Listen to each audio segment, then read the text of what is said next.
Hi, my name is Scott Duffy with Entrepreneur Magazine and S1 Media, and I'm here with Diana Nyad. And I am so excited to get this opportunity to speak with you because you're such an inspiration.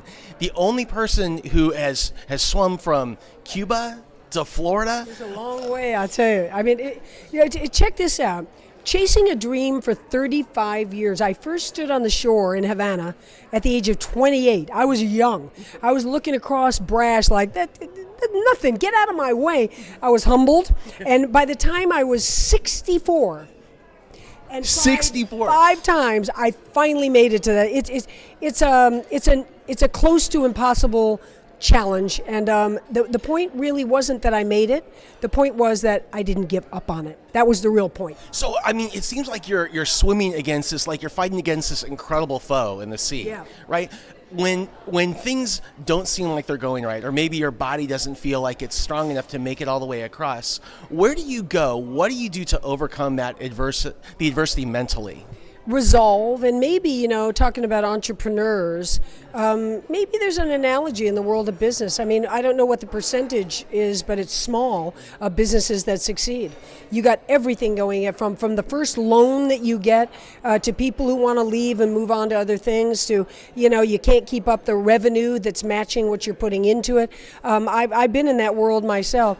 And if your resolve, if your dream of what that business is so moving to you, it's so inspiring, you'll get knocked down and you'll get back up. You'll get knocked down again. People talk about, 25 years ago we had this dream of a business. We failed and we went bankrupt, but we believed in it and we stuck with it, and look where we are now. So that was me. The sharks were around, literally. And you weren't in a shark cage, were you? Shark cage, and they're there. They know just where you are. You're in their territory. So you're up on the surface, making a splash like a wounded, dying fish.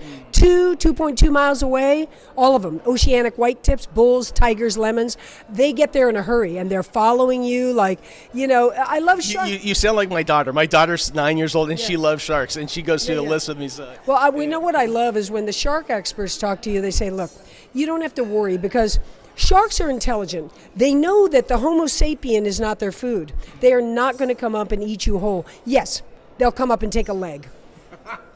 That's a pretty serious event, for me. Right. So, but they say, don't worry, they won't eat you all. They'll take the leg and then leave. Then you're bleeding to death, and the others come in and take you. So there is a serious, but you know what? That box jellyfish, I'd rather see a shark this close, a big shark, 16-foot shark, and take my chance of punching it in the nose, it's real, than a little sugar cube-sized box jellyfish, the most potent venom on earth. I should have died the night I was in a You got bit. Swarm. I should have died, and I truly believe it was will that got me through. Most people die instantaneously.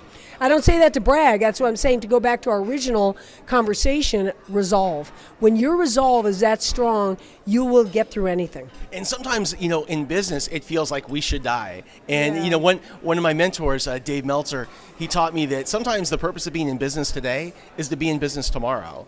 Right? Maybe the purpose of that stroke you're taking now is to make the next stroke. What are you? Also, I guess, I'm at the moment launching an initiative, a business called Everwalk. Okay, so it's everwalk.com. We are leading people on epic walks. Like this fall, we're going to walk from Boston up to Portland, Maine, and we got hundreds of people following us.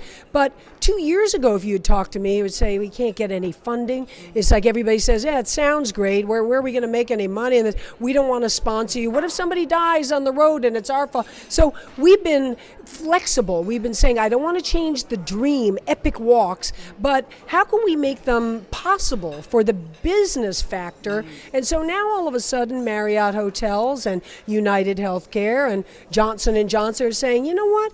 That girl who swam from Cuba to Florida, people want to be epic like her, and people can walk. They want to do this thing. Let's get behind it. So we're still not big, but we're growing, and it's partly because we said we got to be flexible. We got to do what the business people need, but we're not going to sell our souls. We still want to be epic walkers. So that's what Everwalk's all about. My daughters are both swimmers. They're 7.5 and 9 years old, and it's so awesome for them to have female role models to look up to. Can you talk about the role role of women mentors and women mentoring other women? Well, all I have to do is look at people like Michelle Obama, and I know Hillary is kind of off the map at the moment, but I'm a big fan and an admirer. So, they talk about the glass ceiling, and some young women, if you interview young women right out of Harvard, they'll say, there's no glass ceiling anymore. We can do anything we want. They're going to learn that there is still, like you could talk to any African American, they could tell you think that everything's all nice and equal. The fight is over. It's not over. And you could talk to Asian Americans, the same thing. And you talk to women. So your girls, you got to tell them that they're going to have to fight a little harder than the guys around them to get what they want, to be what they want in this world. We're not there yet. Well, hey, Diana Nyad, it is amazing to be with you. Thank you so much. And really, thank you for being such an amazing inspiration to us and for my daughters. Yeah, you're welcome.